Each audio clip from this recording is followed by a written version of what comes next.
Hello from Mindset Daily, wishing you a day full of health, peace, and happiness. Thank you for watching the Mindset Daily channel. Don't forget to like and subscribe to support us. Thank you so much.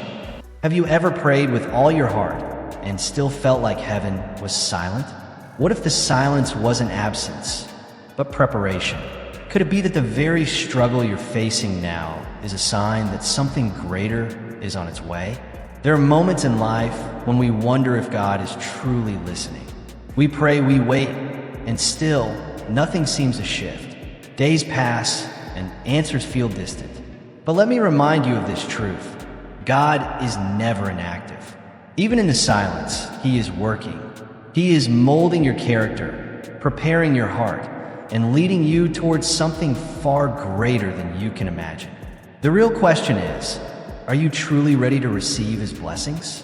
Sign number 1, increasing challenges and trials. Sometimes, just when we expect the road to get smoother, it becomes steeper. The pressure increases, the storms feel unending, and the weight you carry seems to double. In those moments, it's natural to ask, God, why is this happening? Why is everything becoming more difficult when I've been so faithful?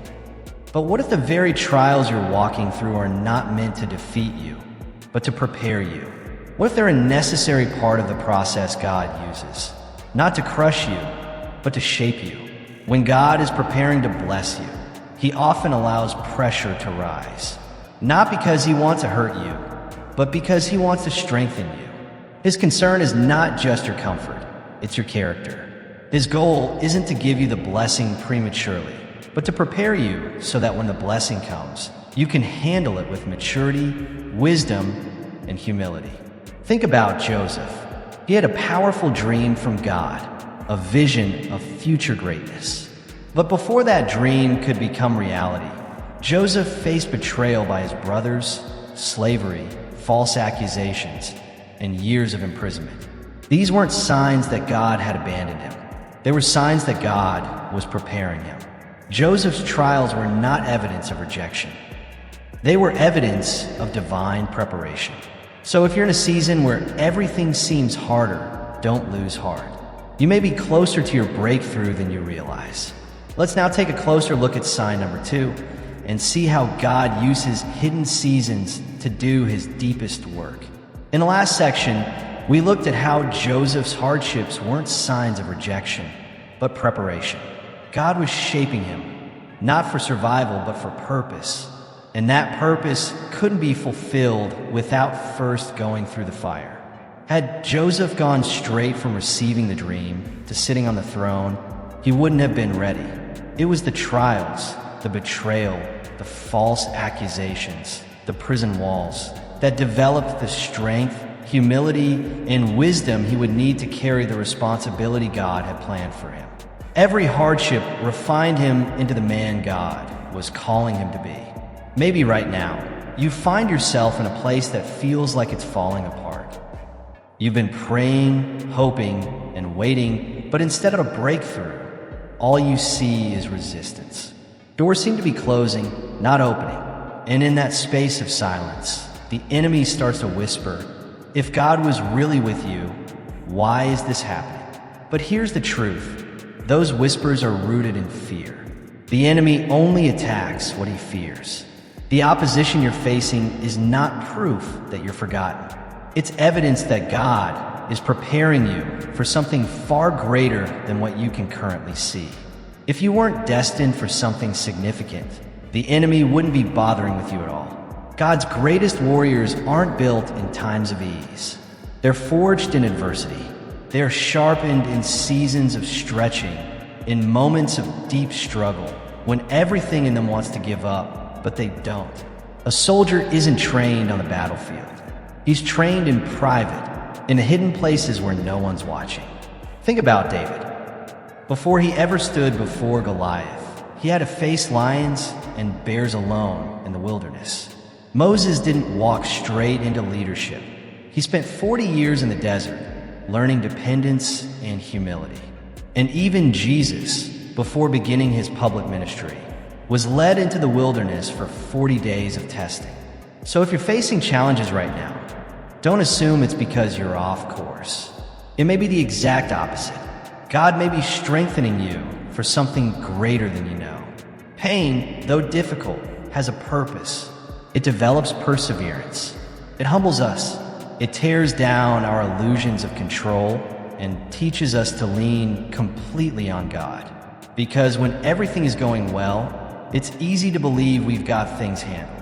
But when the fire comes, when everything is stripped away, that's when we learn what it really means to trust Him.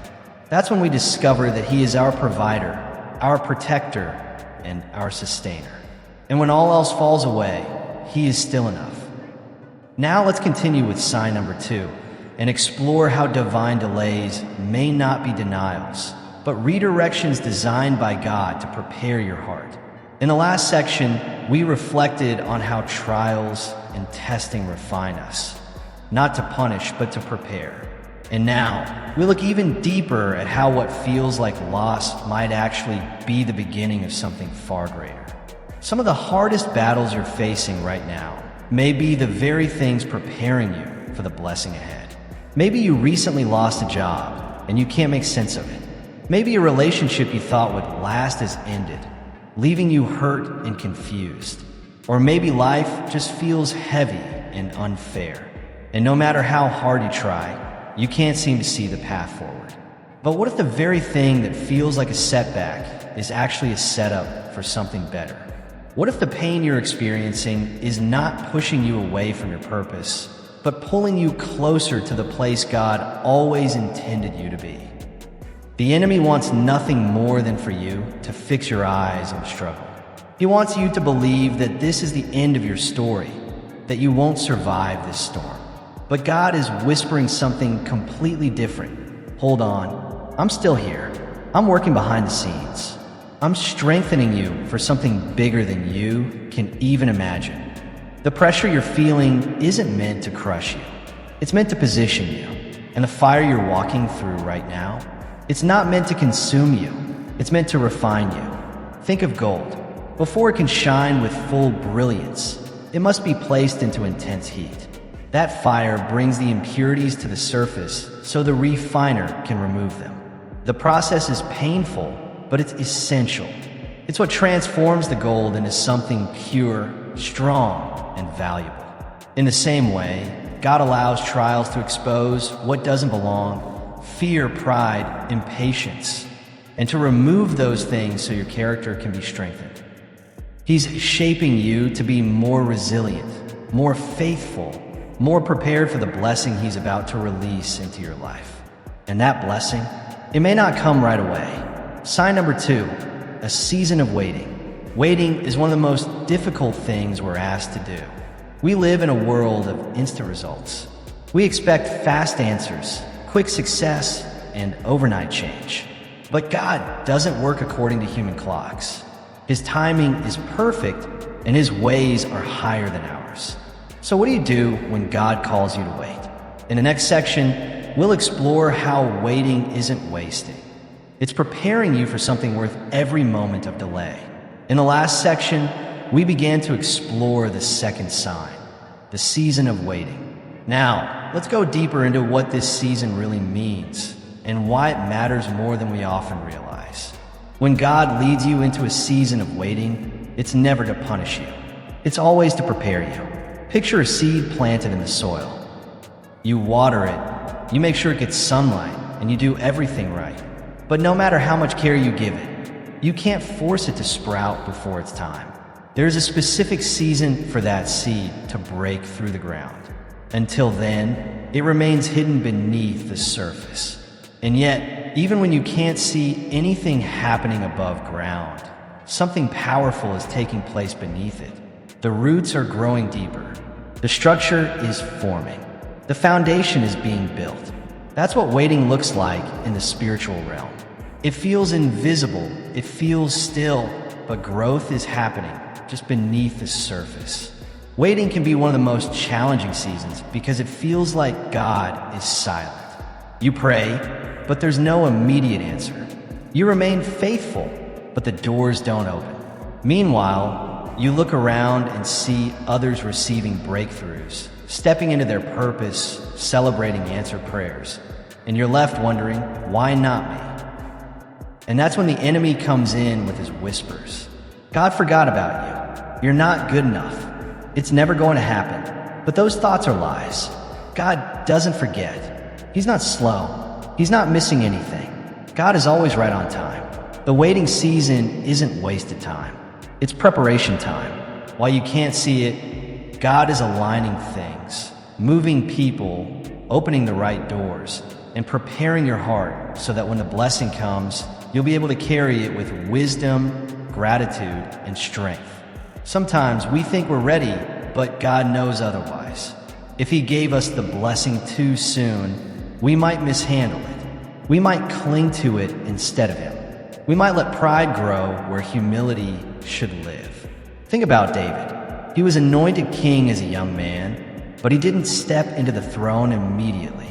There was a gap, a long one, filled with battles, rejection, and years of hiding. But that waiting wasn't wasted. It was forming a king. So what can we learn from David's story? And how does your season of waiting fit into God's bigger picture? In the next section, we'll unpack the power of God's timing and what it really means to be made ready before the blessing arrives. In the last section, we looked at how David was anointed king, but had to wait before stepping into his calling. That season of delay wasn't wasted. It was the very process that formed his character. And David wasn't the only one. David was just a young shepherd boy when God chose him. But his journey to the throne was anything but immediate. Before he ever held a crown, he had to endure battles, endure betrayal, and live years in hiding. He had to grow into the man God needed him to be. Had David ascended to the throne the day he was anointed, he wouldn't have had the maturity or resilience to carry the weight of that role. He had to learn how to trust God in the caves before he could lead a nation from the palace. And what about Abraham? God gave him a promise that he would become the father of many nations. But the years dragged on, and still no son. The waiting must have been excruciating. At times, Abraham likely questioned everything. He must have wrestled with doubt and discouragement. But even in his uncertainty, God was faithful. At the appointed time, not too soon, not too late, Isaac was born. God's promise did not fail. Waiting is never easy. When you're in that season, it's tempting to look around and compare. You see others stepping into opportunities, receiving answers, moving forward, and you feel stuck standing in the same place. But what you don't see is what God is doing behind the curtain. You don't see the doors He's preparing to open. You don't see the dangers He's shielding you from. You don't see the strength He's building in your spirit or the wisdom He's anchoring in your soul. Waiting teaches us patience, but more than that, it teaches us surrender. It strips away our timelines, our expectations, our illusion of control, and it reminds us that God's ways are higher. His plans are better, and His strength is what will sustain us. This is exactly where God wants you, not relying on your own strength, but fully dependent on His. Joseph spent years in a prison cell before he ever stepped into his destiny. Moses waited 40 years in the wilderness before God called him to lead Israel out of Egypt. Even Jesus, perfect, holy, divine, waited 30 years before stepping into public ministry. So what does all of this mean for you? In the next section, we'll explore how recognizing these delays not as denials, but as divine preparation can completely transform how you walk through your own waiting season. In the previous section, we saw that even great men of faith, David, Abraham, Joseph, Moses, and even Jesus, had to endure seasons of waiting. So if they had to wait, why should our journey be any different? God is never in a rush. He doesn't operate by our clocks or our deadlines, but He is always perfectly on time. The question isn't whether God will fulfill His promises, because He absolutely will. The real question is this: will you trust Him while you wait? Will you stay faithful when progress is invisible? Will you keep praying when the answer seems delayed? Will you trust His wisdom when His timing doesn't match your expectations? Sign number 3, a call to deeper faith. It's easy to say we have faith when life is smooth, when everything is going our way, when prayers are answered quickly, when blessings seem to overflow. In those seasons, trusting God feels natural. But what happens when life throws us into a storm? When the doors remain closed? When heaven feels quiet and your heart feels heavy with questions? That's when faith is no longer a feeling. It becomes a decision, a choice. And that is when God calls you deeper. A call to deeper faith is rarely soft or convenient. It usually comes during pressure. It comes when God asks you to believe Him even when nothing around you makes sense. It's in those moments that you learn. Faith isn't about understanding everything. It's about trusting the one who does. Think of Peter walking on water. As long as his eyes were locked on Jesus, he did the impossible. He walked where logic said he shouldn't. He defied the storm. But the moment he shifted his focus to the wind and the waves, fear took over and he began to sink. Isn't that how faith works for all of us? When God calls you deeper, He's not asking you to figure everything out. He's asking you to keep your eyes on Him, to walk when you don't understand, to believe when nothing in your situation has changed, to trust, not because you see the outcome, but because you know the one who holds it. So what does this kind of faith look like in daily life? In the next section, we'll look at how God often removes the crutches we lean on, not to hurt us, but to teach us how to stand in faith alone. In the last section, we talked about how deeper faith means trusting God, even when everything around you says otherwise. Now, let's look at what that kind of faith really looks like when you have nothing left to lean on but Him. Sometimes, God will allow circumstances in your life that strip away every other support system, every fallback plan, every illusion of control, until you're left with one option: to trust Him completely. Maybe you've reached a place where your strength just isn't enough. Maybe you've come to the end of yourself, where all your efforts, your strategies, and your plans have failed. And now the only thing left to do is fall into His arms. But here's the truth: that place is not a punishment. It's an invitation. Because when you stop relying on yourself and start relying fully on God, that's when faith becomes more than words. It becomes real, raw, alive, unshakable. Think of Abraham. He was called into deeper faith the moment God told him to leave everything behind. His home, his land, his comfort zone. God didn't give him a detailed map. He didn't lay out every step of the journey. He simply said, "Go to the land I will show you." No explanation, just a command. And Abraham obeyed. He walked not by what he saw, but by faith. That's the kind of trust God calls us to. Sometimes, deeper faith means believing in a promise you can't yet see. It means holding on to hope when there's no sign of change. It's praying for healing when symptoms remain. It's choosing to believe that God is still working, even when everything in your circumstances suggests He's not. Deeper faith means standing firm when doubt whispers in the dark.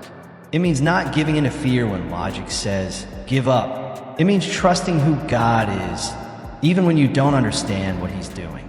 Look at Job. He lost everything: his wealth, his family, even his health. And yet, in the ashes of that suffering, he refused to curse God. His faith wasn't built on blessings. It was rooted in relationship. He trusted God not because of what He gave, but because of who He is. That's the kind of faith God is forming in you. Faith that stands in the fire. Faith that doesn't collapse in the storm. Faith that says, even if He does not deliver me, I will still trust Him. In the next section, we'll explore how this unshakable faith isn't just for survival. It's what positions you to step into the fullness of the blessing God has been preparing all along. In the last part, we saw how deeper faith is forged in the fire. When you choose to trust God, not because of what He gives, but because of who He is. Now, let's take a closer look at how that kind of faith is often developed through testing. A call to deeper faith doesn't usually come wrapped in comfort. It often shows up in moments that stretch us, challenge us, and leave us with only one option: to lean entirely on God. But this isn't because God enjoys watching us struggle. It's because He's building something stronger in us, something unshakable. God wants to develop a faith in you that cannot be shaken by circumstances. He wants you to know Him not just as the God who provides, but as the one who sustains, even when provision hasn't come yet. He wants you to know Him not just as the healer, but as the one who carries you through the pain step by step. Because in the end, God wants you to discover this powerful truth: He alone is enough. Faith isn't just believing that God exists. It's trusting Him enough to follow, even when nothing makes sense. It's stepping out of the boat, even while the waves are crashing all around you. It's choosing to walk forward when the path is unclear and saying, "Lord, I don't understand, but I still trust you." And here's something important to remember. When God calls you to deeper faith, He's not asking you to rely on your own strength. He's asking you to lean on His. True faith isn't measured by what you can do. It's measured by how much you're willing to trust God to do what only He can. Sign number 4, opportunities to serve others. There's a principle in God's kingdom that many people overlook. Before God blesses you, He often calls you to be a blessing. Before He pours into your life, He asks you to pour into someone else's. The world teaches us to chase after success, to focus on what we can achieve, gain, or protect. But God's kingdom operates on a completely different principle. He says the greatest among you is not the one who has the most. It's the one who serves the most. Opportunities to serve others are not random acts of kindness. They are divine assignments. They are moments when God is testing your heart, shaping your character, and preparing you for something greater. So how do you recognize these divine opportunities? And how do they unlock God's next move in your life? In the next section, we'll explore how serving others often becomes the very doorway to your own breakthrough. Previously, we explored how opportunities to serve are not just good deeds, they're divine appointments. Now let's go deeper into why service often comes before the blessing. God is always shaping your heart, testing your character, and preparing you for greater responsibility. Before He entrusts you with more, He wants to see what you'll do with what you already have. Before He places you in a position of influence, He observes how you respond to small, everyday chances to serve, chances that often go unnoticed by others. Look at Joseph's journey.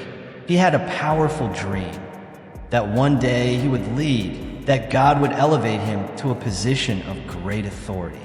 But before any of that came true, Joseph had to serve in the shadows. First in Potiphar's house, then in a prison cell. He didn't grumble. He didn't treat service as something beneath him.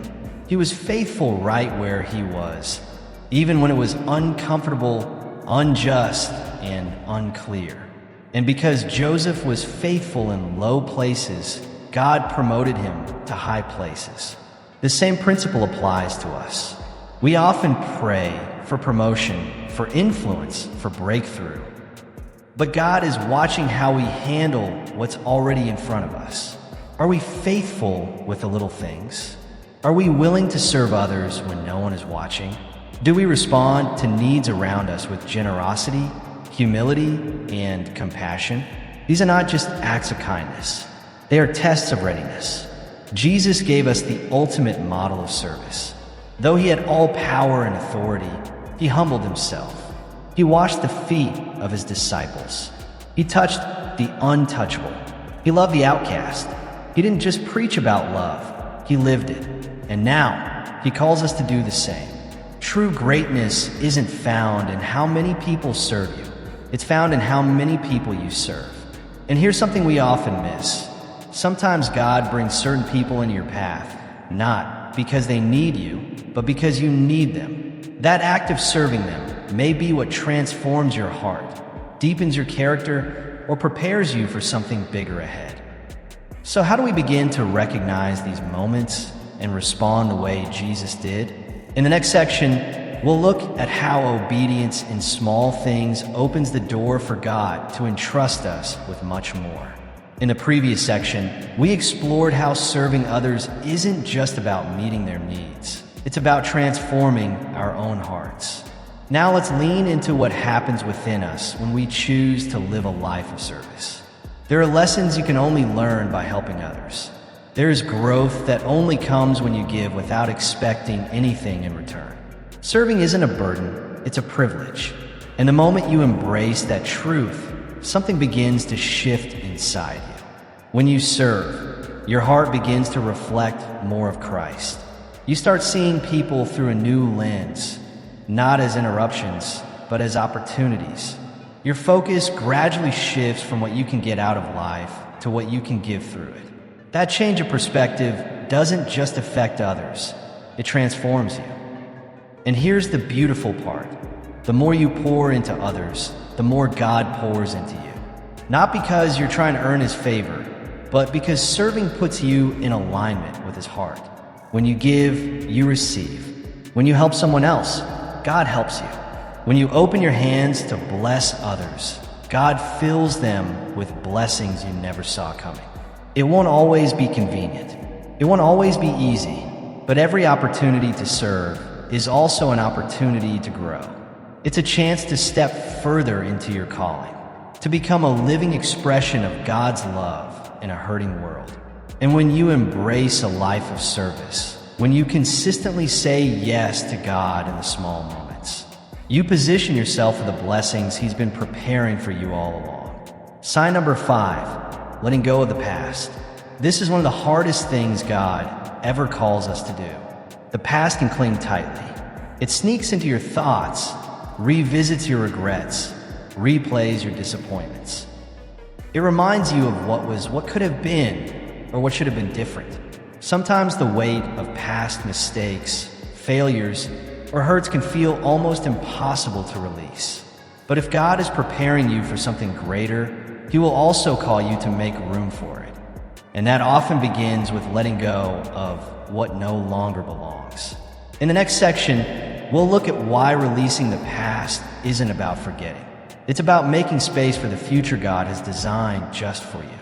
In the last section, we began to explore the power and necessity of letting go of the past.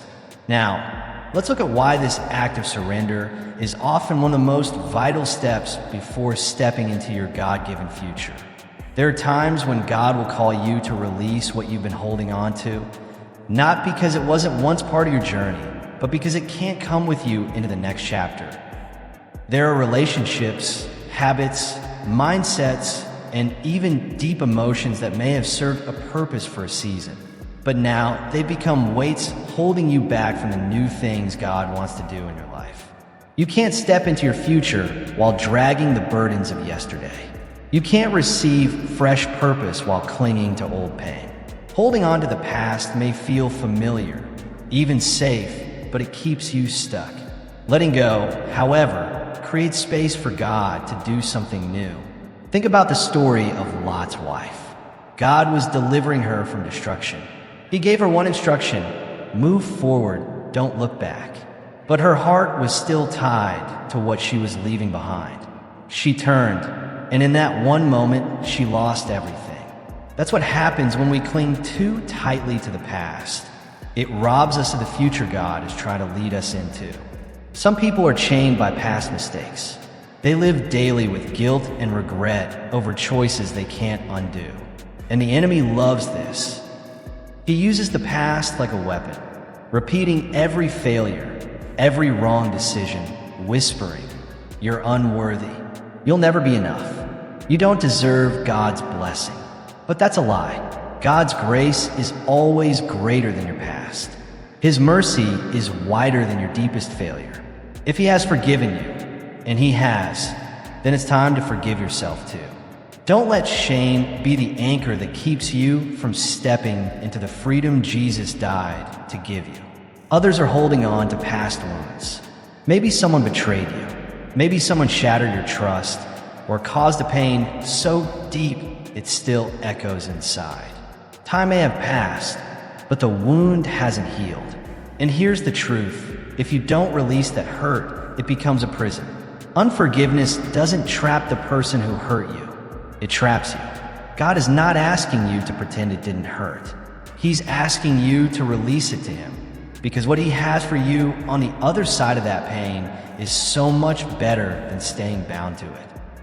So how do we actually let go? In the next section, we'll explore practical ways to release the past so your hands and your heart are finally free to receive what God has been preparing all along. Previously, we reflected on the chains of the past, how guilt, regret, and old wounds can quietly hold us back from God's best.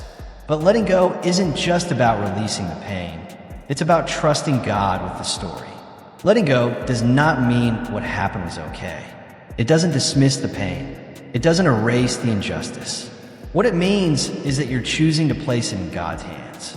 You're deciding not to let bitterness rob you of joy, peace, and the future He's preparing. You're saying, God, I don't want this to define me anymore. And then there's another kind of weight many people overlook, the weight of past success. Some people aren't stuck in pain, they're stuck in comfort. They're holding on to what used to work, what used to be fruitful, what used to be familiar. But just because something was a blessing in one season doesn't mean it's where God wants to keep you in the next. Sometimes, the good things of yesterday are the very things keeping us from the greater things of tomorrow. It's easy to settle. It's easy to stay where it's safe, where you know the path, where you feel in control. But God rarely calls us to comfort. He calls us to grow. And growth always means movement. Paul wrote, "Forgetting what is behind and straining toward what is ahead, I press on toward the goal." That's the posture of a heart surrendered to God. A heart that says, I'm not going to live in the past, even the good parts. I believe what's ahead of me with God is even greater than what's behind me. And sometimes, letting go isn't a one-time decision. It's a daily one. Each morning, you wake up and choose to surrender again. Each moment, you choose to keep your eyes forward, not back. You remind yourself that God is doing a new thing, and you don't want to miss it by holding on to something He's already moved you beyond. God cannot pour new blessings into hands or still gripping old things. He cannot lead you into a new season if you're still emotionally living in the last one. The past is over. It can't be changed, but what God has planned for you, that's still ahead. And it's worth reaching for. In the next section, we'll explore the final sign, how a deepening hunger for God's presence is often the clearest indication that He's preparing your heart for a greater outpouring. In the previous section, we talked about the power of surrender, how letting go of the past is the key to stepping into the new. And now, once your hands are free and your heart is open, you'll begin to notice something else happening. New doors start to open. Sign number 6, new doors opening unexpectedly. There are seasons in life when everything feels stuck. Every door seems shut. You pray for direction, but all you hear is silence. You try everything you know, every strategy, every step of faith, but nothing seems to shift. It's in these moments that God is often working the most quietly, setting the stage for something you never saw coming. He's preparing to open a door you didn't even know existed. When God moves, it doesn't always happen the way we imagined. He doesn't follow our timelines or stick to our carefully drawn out plans. But He is never late. And when the moment is right, He will open the right door at the right time in a way that no one can stop. God is not limited by what limits you. He's not constrained by logic, human systems, or natural circumstances. When He opens a door, no man can shut it. And here's the beauty of it. The doors God opens don't require you to force them. You won't have to strive, beg, or manipulate your way in. You won't have to exhaust yourself trying to push through. He will swing it open Himself, and you'll know it was Him. The truth is, sometimes we get so focused on what isn't working that we miss what God is doing. We fix our eyes on one specific outcome, one ideal scenario. And when it doesn't happen, we assume God's not answering. But what if He's redirecting? What if the closed doors weren't rejections, but protection? What if God is guiding you to something far greater than what you were praying for? Think about Joseph. He never could have imagined that the pathway to the palace would be through betrayal, slavery, and prison. But the very doors that seemed like setbacks were actually stepping stones to the fulfillment of his destiny. God was orchestrating it all. So what does it look like to recognize these divine doors when they open? And how can we walk through them with wisdom, courage, and trust? In the next section, we'll explore the final and perhaps most personal sign that God is preparing you to receive His blessing. In the last section, we saw how God opens doors in unexpected ways, sometimes through pain, delays, or redirection. But to truly walk into those blessings, we need faith to see past what looks like failure. Joseph's life is the perfect example. He never expected that his journey toward destiny would begin with betrayal. He never imagined that his own brothers would throw him into a pit, or that he'd be sold into slavery. Being wrongly imprisoned after doing the right thing, that surely didn't look like progress. If you had asked him during those moments, he probably would have said his life was falling apart. But it wasn't. Every painful step was actually a part of God's divine plan. What looked like setbacks were actually setups. What seemed like closed doors were just disguised pathways, each one leading him closer to the palace, closer to his purpose. God often works like that. He allows things to shift, people to walk away, and plans to unravel, not to punish us, but to position us. What feels like loss may actually be divine alignment. You may not understand at the time, but what if the thing you thought you needed so badly was actually too small for what God has planned? Think about Ruth. She never expected her life to take the turns it did. She lost her husband, left her home, followed Naomi into a land she didn't know, with no promise of a future. She could have given up, but she didn't. She kept moving. She remained faithful. And one day, she stepped into a field that would change everything. Boaz's field, a door she never planned for, a future she never imagined. But God had seen it all along. When God opens a new door, it often won't look like what you expected. It might not arrive the way you hoped. It might challenge your comfort or call you out of your familiar. But if you're willing to release your own expectations, if you're willing to walk forward in faith, you'll discover that what He has in store is far greater than anything you could have orchestrated on your own. The enemy wants to keep you focused on what didn't happen, on what failed, on what seems lost. But in the next section, we'll shift our gaze. Because one of the clearest signs that God is preparing you for a blessing is when your heart begins to hunger more deeply, not for things, but for Him. In the last part, we saw how the enemy tries to keep your focus fixed on what hasn't worked out.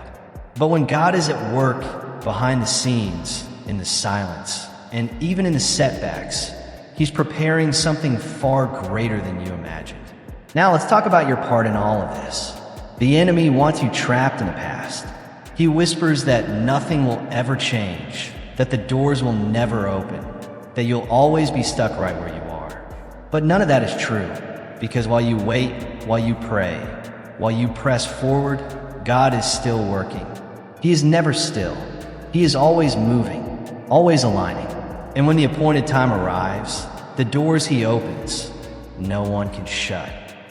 Your job isn't to force things to happen. Your job is to stay faithful, to keep trusting, to keep praying, to keep believing, even when the hallway feels long and the silence feels heavy. And here's the beauty of it. When the door finally opens, you'll know without a doubt that it wasn't your striving that made it happen. It wasn't manipulation or luck. It was the hand of God. You'll look back on every delay, every detour, every closed door, and you'll see it differently. You'll see that it was all necessary. Every step led you to the exact place God had prepared for you. Because when God opens a door, no one can shut it. And when He leads you through it, He ensures you're fully prepared to walk in the blessings that await on the other side. Sign number 7, a renewed sense of peace and trust. There comes a time in every believer's journey when the weight of worry becomes too heavy to carry. The cycle of anxiety, fear, and doubt drains your strength. It clouds your mind. It wears down your spirit until all that's left is exhaustion. But that's not how God designed you to live. He never intended for you to bear burdens that only He can carry. That's why, before He pours out a blessing, He often leads you into a deeper place of peace and trust. True peace doesn't mean a life without struggle. It's not the absence of problems or hard days. It's the presence of God in the middle of it all. Jesus never said the road would be easy. In fact, He promised, in this world, you will have trouble. But He didn't stop there. He followed it with a powerful assurance. Take heart, for I have overcome the world. And that is where real peace is found. In the final section, we'll uncover how this kind of peace not only sustains you, but actually prepares your spirit to receive everything God has been getting ready for you all along. In the last section, we discovered how true peace doesn't come from the absence of problems, but from the presence of God. Now, let's explore how that peace deepens as we grow in trust, even when life is uncertain. Peace doesn't come from perfect circumstances. It comes from knowing deep in your spirit that God is in control no matter what unfolds around you.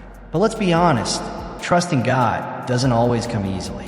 It's not a reflex. It's something that is cultivated over time, through challenges, through waiting, through surrender. Many people say they trust God, but trust isn't truly tested when everything is going well. The real test comes when your plans unravel, when the prayers you've prayed feel like they've gone unanswered, when the waiting stretches longer than you imagined, when doors that you thought would open remain firmly shut. That's when trust moves from being something you say to something you live. Take Abraham, for example. God called him to leave everything familiar, his home, his land, his security, and step into the unknown. He didn't have a roadmap. He didn't know what would happen next, but he chose to obey. And as Abraham walked in faith, God proved Himself faithful. With each step, Abraham's trust deepened.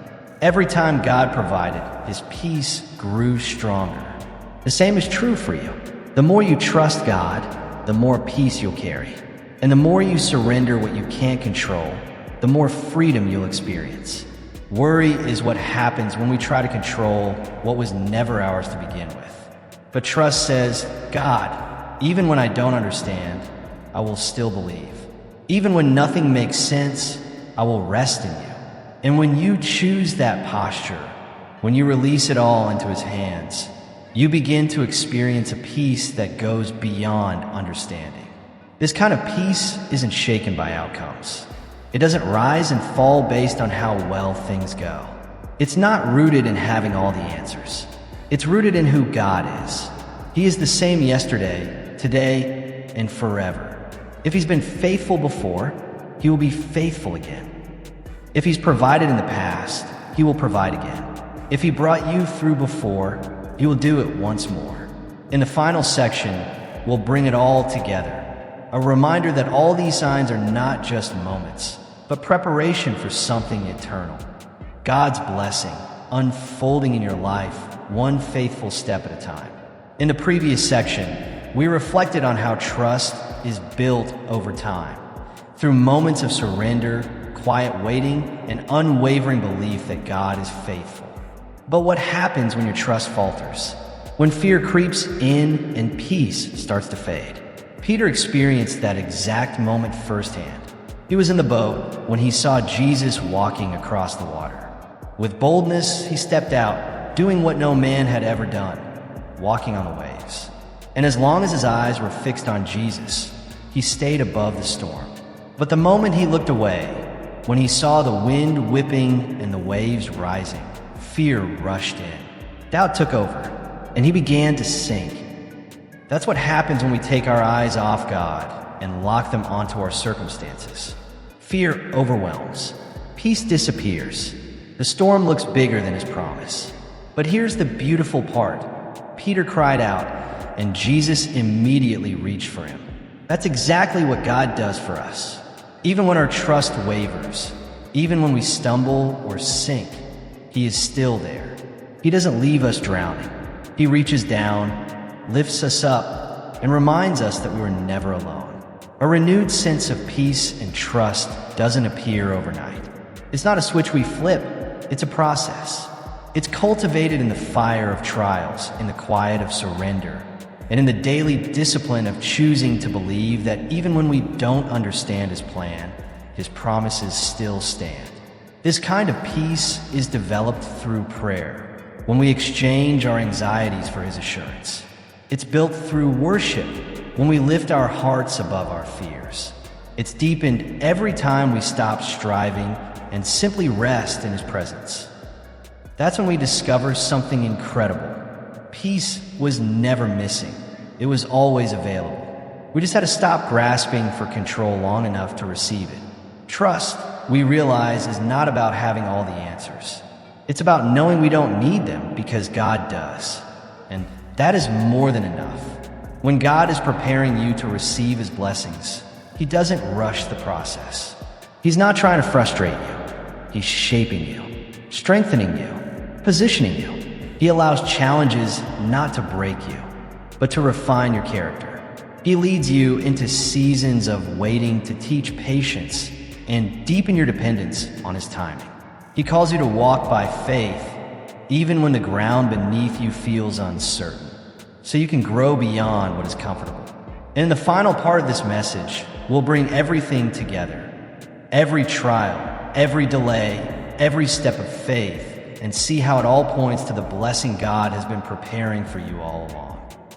In the previous section, we reflected on how God prepares us, stretching our faith, refining our trust, and anchoring us in His peace. Now let's bring all the signs together and see the bigger picture of what He's doing behind the scenes. God teaches us to walk by trust, not by sight. He doesn't always reveal the whole path, but step by step, He invites us to follow Him. And as we do, He gives us opportunities to serve, not to keep us busy, but to shape our hearts and test our motives. These small moments of obedience prepare us to handle the greater blessings He has in store. He asks us to let go of the past, not to forget it, but to free us from the chains that keep us stuck. The pain, the mistakes, the disappointments, they're not meant to define you. God wants to lift those weights so you can step boldly into your future. Then, in ways you didn't expect, He opens new doors, doors you couldn't have planned for, doors you couldn't have forced open on your own. Each open door becomes a testimony that He alone directs your path. It's not about luck or coincidence. It's about His divine timing. And through it all, He renews your peace. He builds your trust. He teaches you how to rest in Him, even when everything around you feels uncertain. He shows you that peace isn't found in knowing every answer, but in knowing that He holds the answers. Every trial, every delay, every unanswered prayer, they are not wasted. They are threads in the greater tapestry of His plan. If you're in the middle of the process right now, wondering if anything is happening, don't give up. Don't let fear or discouragement take root, because even when you can't see it, God is working. He's shifting things in your favor. He's molding your heart, aligning circumstances, and preparing the exact moment when He will release the blessing He has been holding for you all along. So trust Him, stay faithful, keep believing, because what's ahead of you is far greater than anything you've left behind. Wishing you strength, joy, and unshakable peace. May your journey be filled with hope, and don't forget to subscribe to the channel for more messages that uplift your faith and guide your steps.